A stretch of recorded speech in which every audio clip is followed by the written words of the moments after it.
It's the day before the All-Star break as we welcome you to Red Wilson Field for Yarmouth Dennis Red Sox baseball here on the Cape Cod Broadcast Network. Tonight, the Whitey Sox continue their run against the Western Division as they welcome in the Wareham Gatemen.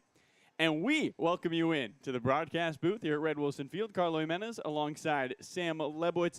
Sam, Whitey coming off a 5-1 win against Katuitt yesterday. They take on a reeling Wareham team that hasn't won a game in 12 days and have 2 days off for non-All-Stars coming up. Could this possibly be a trap game for the Whitey Red Sox? It could be. This is now statistically the worst team on Cape Cod in terms of record in these Gatemen. They haven't won since before the Fenway Day workouts. That is just to put things into perspective. It's been a while. So the Gatemen have not been playing well. They lost again last night. They're at the bottom of the Western Division. They're not hitting anymore. They've got the worst pitching staff on Cape. They lost pretty much half of their best players in the draft this year. Alan Roden and Hogan Windish, two of the big names that went for them. So it feels like a game that the Red Sox should have fairly easily in hand. However, like you said, Carlo, you don't want to fall into that trap of just assuming you have a win here. Grant Taylor has to go and put up a good game. These are still talented hitters from some of the best collegiate programs in the country, and even though they haven't been performing well of late, they can break out at just about any time. Same with this pitching staff. The Red Sox have already seen Jack Sokol once this summer, and he looked good. Didn't look so good in his last start. See which version we get today. And looking towards that Eastern Division that the Whitey Red Sox are a part of, while things haven't changed at the top, Whitey a comfortable lead, 9 points ahead of second-place Brewster. You look below that, and it's getting a little messy. Chatham has won 5 in a row. They're 2 points out of third place, which is impossible to think, and just 5 out of second. How important is it for Whitey to wrap up, clinch that playoff spot so they don't have to worry about what the rest of the division is having to worry with? Yeah, it's pretty important because those Chatham Anglers, they're surging right now, as you said, Carlo. The Red Sox have a comfortable lead atop the division. I don't think at the moment missing the playoffs is a concern. And frankly, right now, missing out on the first place as Eastern Division champions is really not a concern right now because 9 points is pretty sizable with only about, 9 or 10 games left in the summer. But with those Anglers surging and there's some talent below them in the division, you got to win these ball games. You control your own destiny at the end of the day. When you're at the top of the division, that's what you're dealing with. You win games. It doesn't really matter what the people below you do. That's what the Red Sox have to do today so that they can put away this division in short order. Well, we'll see if Whitey can continue to add to that win total, looking for number 19 here today at Red Wilson Field. We'll step aside and bring you back for the lineups, the umpires, and first pitch, Whitey and Wareham for the final time here at Red Wilson.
We welcome you back to Red Wilson Field. It's the final day before the All-Star break, a long 2-day break. Sam, hope you got your calendar packed. Let's get you the lineup.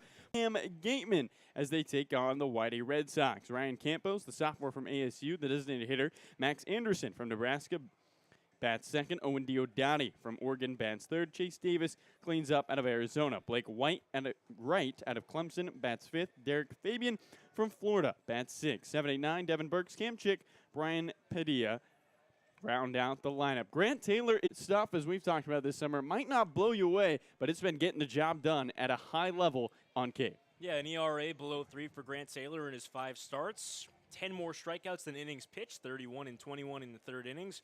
Only 11 walks allowed. So the control occasionally will get away from him, but for a guy who isn't going to blow you away with, you know, big popping, eye-popping stuff, Grant Taylor, all 6'4" of him on the mound, has been very, very good so far for the YD. A run, but has not yet allowed more than 2 in a single outing. 2, 1, 1, 2, 1. Those are his 5 starts in terms of the runs he's allowed. Has not struck out fewer than 5 in a start. So he's been a staple. He's been very, very solid for the Red Sox and has been able to get fairly deep into games as well in his outings. Right-handed pitcher with a fastball, slider, curveball, and change, taking on this lineup from Wareham that is hitting well, but just leaving guys on base. In their last 8 games, 82 batters left on base, averaging around 9 or 10 a game. Sam, you look at this YD team, we talked about it in the open, maybe a trap game here today. For the Red Sox, how do they make sure that they do not fall behind early, something that has been part of every single loss and tie this summer? Well, I think that's incumbent upon Grant Taylor to pitch well out of the gate in this one and just make sure that this lineup for Wareham, that last time we saw them at Spillane Field, they scored very early in that game. They had 2 runs on the board before Jared Lyons had recorded it out.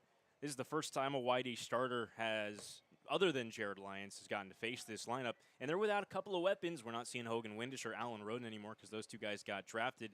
And we'll see how Grant Taylor can manage this Wareham lineup and try to keep that trend going. And when they do get runners aboard, you don't let them score. The All-Star game is tomorrow, and Wareham will have 2 batters in their lineup. In it, it's the top 2 guys in the lineup, Ryan Campos and Max Anderson. Campos, a left-handed batter out of Arizona State, digs in to face the right-handed arm of Grant Taylor. No clouds atop Red Wilson Field, bright blue skies, trees dancing out in center. As Taylor looks in, Campos digs in, back foot on the back chalk, wearing a black bat. First pitch out. Slider misses inside, and we start right on time. 5 o'clock and 20 seconds. It means the red shirt tops for the YD Red Sox.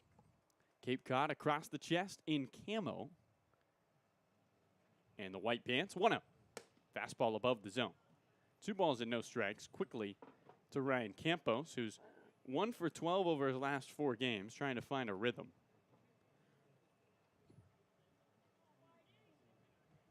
Taylor sets at the belt. Wareham uniforms for the Gatemen. It's the navy tops. Here's the 2-0.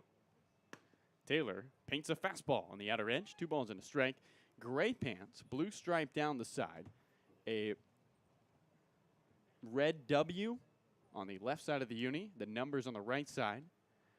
But those offset, the W higher than the numbers.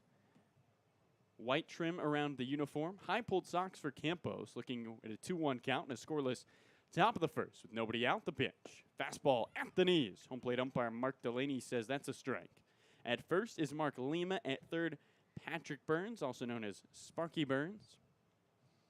As Campos steps out of the batter's box, restraps his white glove. Has a sliding glove in his back left pocket that pokes out. Trying to reach as the leadoff hitter in this top of the first. Taylor peeks over the top of the glove, exhales from the first base side of the rubber. 2-2. Fastball, swinging a foul, pop up down the left field line, racing in the third baseman Lou, and he watches it bounce foul. Excuse me, that's the third baseman Bovey. Here's the rest of the defense for YD. It's Johnny Long at first, Zach Lou at second, Hunter Haas at short, Mike Bovey at third. Homer Bush Jr. is in left, Cole Carrig roams center field, and for the first time, Hayden Schott in right. a new player out of Columbia. The school, not the country. Got to clarify. Thank you for clarifying, Carlo. I realize that might sound like he's from Columbia, but no. He's just a really smart guy. Not that you can't be from Columbia and also be smart. You're running yourself in circles, my friend. Base is empty. No score. Top one. 2-2. Fastball back to the screen. In on the hands of Campos, who walks all the way in front of home plate, takes his helmet off, rubs his left cheek with the left sleeve of his jersey. Ryan Campos has nowhere to be. He has taken all the time in the world. He gets out of the batter's box, rests the bat on his left shoulder, starts to restrap the gloves, and Mark Delaney says, "Please, sir, step in the box." Taylor looking for the first out. Here it comes. 2-2 to the plate. Fastball, swing and a miss, strike 3. Drop strike. Fernando Gonzalez lofts one to first. Johnny Long is there. And after all that, there's one away. Here's the other All-Star for the Wareham Gatemen to make the trip over the bridge. It's Max Anderson. No Harvey Shapiro today for Wareham. Cody Doyle is the acting manager. At first base is Quinn Stebbins, the pitching coach Eddie Marco for the team. Taylor's first pitch to the righty. Fastball misses. Strike, Anthony. Mark Delaney with a strike call. Anderson steps out of the box. Closed off stance for Max. The left toe in front of the right toe. His front heel is lined up with his back toe. 0-1. Fastball at the knees. Strike 2. Back-to-back strikes in the same spot for Grant Taylor, who's got an 0-2 count on Max Anderson. Flag drifting gently in left. The leaves dancing across the trees in center. No clouds in the sky. 0-2. Slider low and away. 1 ball and 2 strikes. A Wareham team that has not won in 12 games. 0-6-3 in their last 9. And with the resurgence of the Chatham Anglers, Wareham owns the title as the worst record on Cape. Taylor's 1-2. Fastball on the outer edge. Anderson fights it off, fouls it down the right field line. Carlo, could you say they have the worst record on Cape? I think you have to specify they have the worst record in the Cape Cod Baseball League. That's very fair. So the worst record in the Cape Cod Baseball League. So does Chatham still have the worst record on Cape? I have to check the standings. 1-2 down the hill. Big fastball above the zone. 2 balls, 2 strikes, no score, top 1. Wareham's final visit here to Red Wilson Field. It looks like Chatham does still, and then Harwich right ahead of them, have the 2 worst records on Cape Cod geographically. 2-2.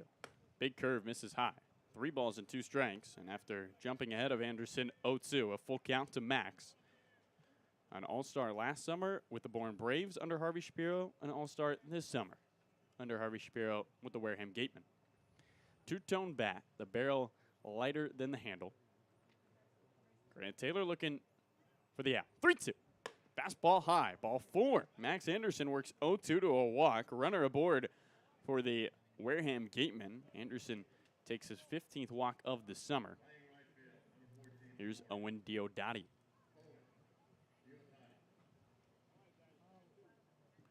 We'll see if Taylor is able to work out of the runner on. It looks like, Sam, if my eyes don't deceive me, Grant Taylor is rocking some Air Jordan 16 cleats on the mound. I got to say, it's impressive you found that out just with your own eyesight. Here's the left-handed hitter, Diodati. He swings at the first pitch, lifts one down the left field line. In fair territory, the left fielder, Homer Bush Jr., makes the catch. Throws it in. Staying at first is Anderson. 1 pitch, 1 out. And in stands Chase Davis, another left-handed batter. Well, I'm going to be honest. I didn't recognize. I knew the shoes were Jordans. I didn't know which ones. So I had to look that up. They do look nice. They're good shoes. 2-tone, blue and white, and they definitely look pristine, like freshly out of the box. Have to ask Grant after the game if this was the first time he got to wear them against Wareham. See what you did there? Opening offering to the lefty cleanup hitter Davis is a curveball low. Runner at first, no score, top one between YD and Wareham. 2 outs. Anderson reaching on a 3-2 pitch. We're seeing the Jordan cleats become more and more popular as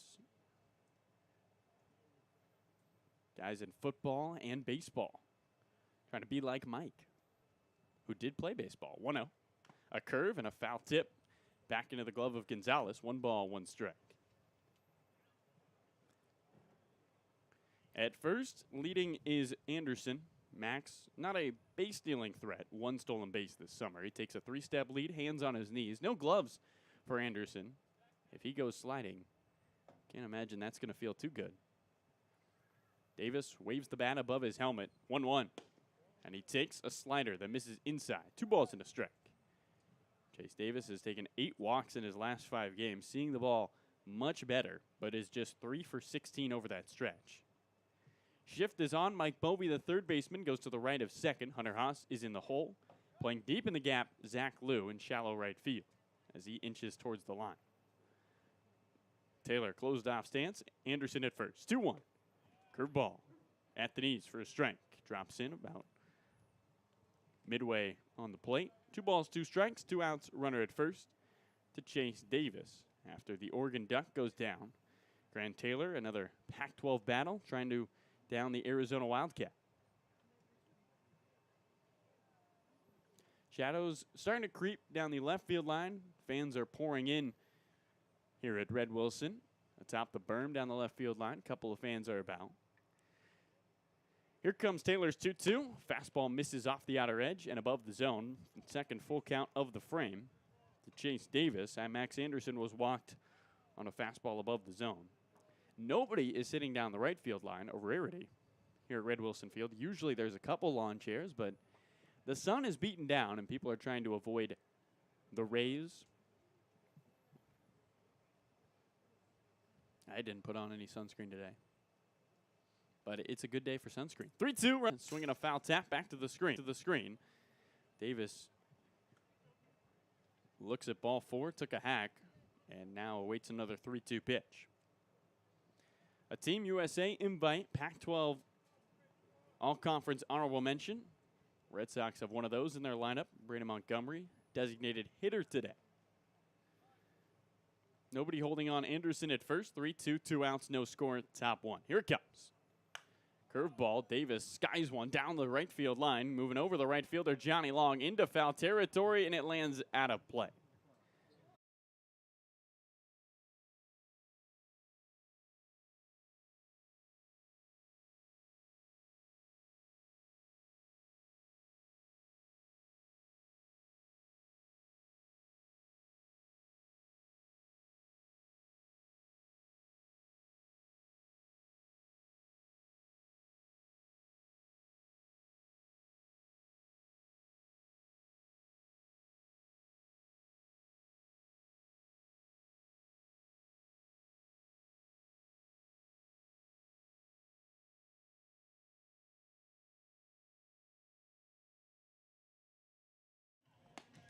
We welcome you back to Whiny Red Sox baseball here at Red Wilson Field. Carlo Jimenez alongside my good friend, 6'2" friend, Sam Lebowitz. Let's get you the lineup for these Whiny Red Sox. Homer Bush Jr. leads things off, the left fielder. Hunter Haas out of the 2-hole. Bats second. Cole Carrick bats third from San Diego State. Brandon Montgomery bats fourth. 2 switch hitters back-to-back out of Stanford. Then the lefty Mike Bovey from Omaha bats fifth. 6-hole, Johnny Long out of Long Beach State. 7-8-9, Hayden Schott from Columbia. Fernando Gonzalez out of Georgia. Zack Liu from Cal State Fullerton. No score, bottom of the first. Whitey and Wareham, the final matchup between these two teams of the regular season at Red Wilson. They'll see each other next week. First pitch to the righty. Slider away from Jack Sokol on the mound today for the Wareham Gatemen. Making his 3rd start of the summer, Sokol with a 5.4 ERA in 6 2/3. He peers over the top of his tan mitt. 1-0. Bush fights a fastball in on his hands back towards the screen. And the count 1 ball and 1 strike. Sokol was at the Prospect League where he made 2 starts for the Paints. 1-1. Bush takes a strike, top of the zone. There's the fastball. You're going to see fastball, slider, changeup, curveball. The regular mix. From the right-handed pitcher out of Pitt. 1-2. Bounces in the dirt. Sliding to his right, the catcher, Burks, and the count 2 balls and 2 strikes. Change up there. Sokol was at Pensacola State for 2 seasons as the 2-2 lifted down the right field line foul. Then went to was at Auburn, then Pensacola State, and transferring to Pitt. So on his 3rd school in his 3rd year. 2 balls, 2 strikes, base is empty. Here it comes. Bush takes a fastball that misses off the inner edge. And a full count to Homer Bush Jr. trying to reach today. Had a 7-game hitting streak come to an end yesterday. 3-2 down the hill. Bush swings, bloops one down the right field line, hooking in foul territory. It lands to the right of the painted line. Can't say the chalk. And a full count pitch coming again to Homer Bush Jr. Behind the plate, the battery mate of Jake Sokol is Devin Burks. At first base, Max Anderson. At second base, Brian Padilla. Shortstop, Blake Wright. And at third, Derek Fabian. Get to the outfield after this 3-2 pitch and a scoreless bottom of the 1st with nobody out. Choking up is Homer Bush, 3-2. And he swings and fouls another one. Curveball, he gets over the chain link fence back towards the backstop. Seats behind the left field line and the right field line about 3 rows back. Here comes 3-2. Bush, another foul ball, taps one down the third base line. Homer staying alive, fighting off pitches. The outfield in left is Cam Chick, former Chatham Angler. In center, Chase Davis. And in right, Owen Diodati. How about another 3-2? Bush fights off a high fastball back to the screen, and the at-bat continues. Homer Bush Jr.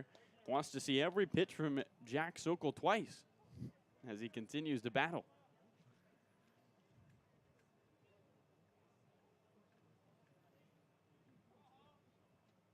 Three-two. Bush does not go. Breaking ball misses off the outer edge, and he takes first base. Homer Bush Jr. works a long at-bat and reaches on the 9th pitch. He's at first as the go-ahead run in the bottom of the 1st. No score between Wareham and YD.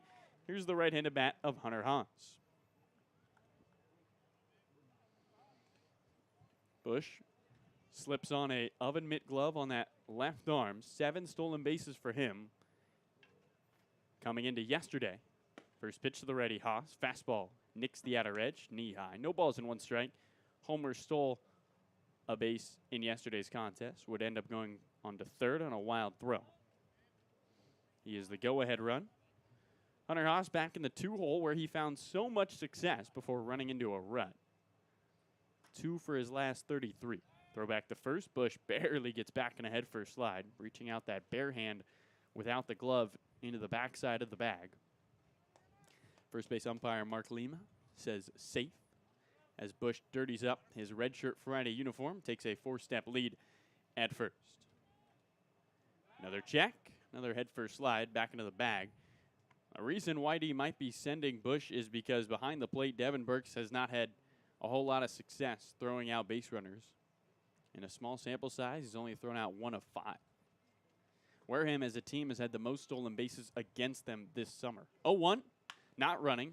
Hunter Haas rolls one off the end of the bat to short. The shortstop right goes to second for 1. Here's the turn. It bounces in the dirt. Coming off the bag, the first baseman Anderson can't corral. And Hunter Haas reaches on the fielder's choice. Bush thrown out. Here's Cole Carrig with 1 on and nobody out.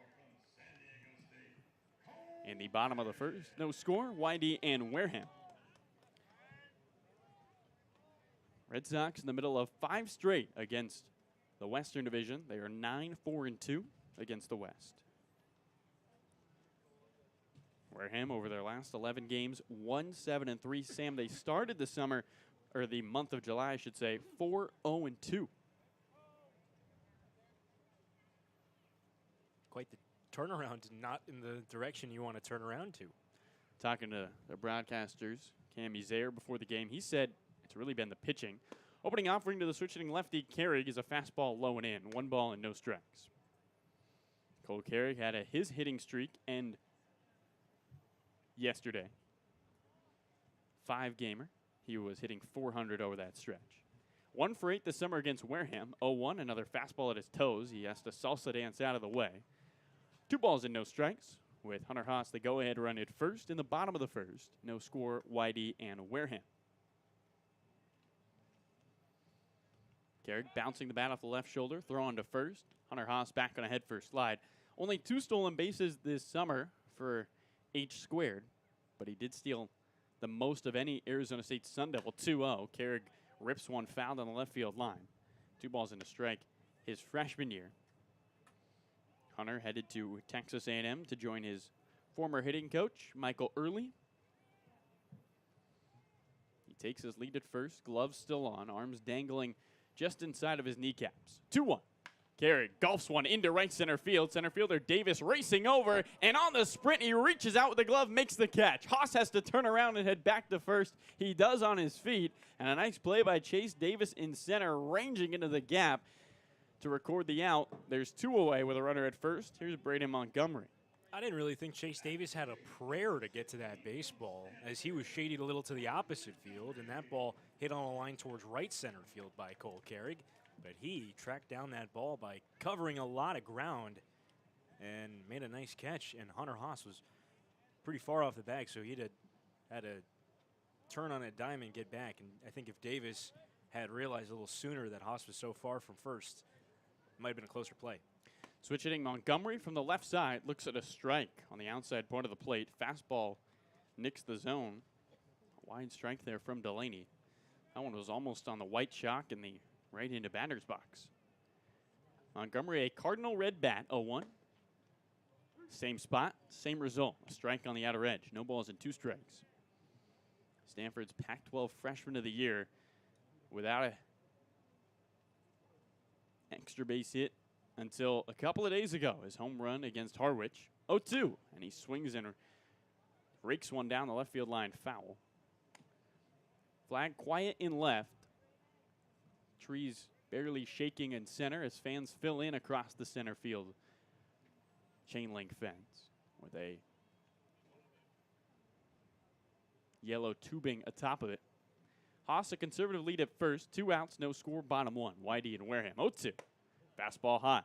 1 ball and 2 strikes to Braden Montgomery.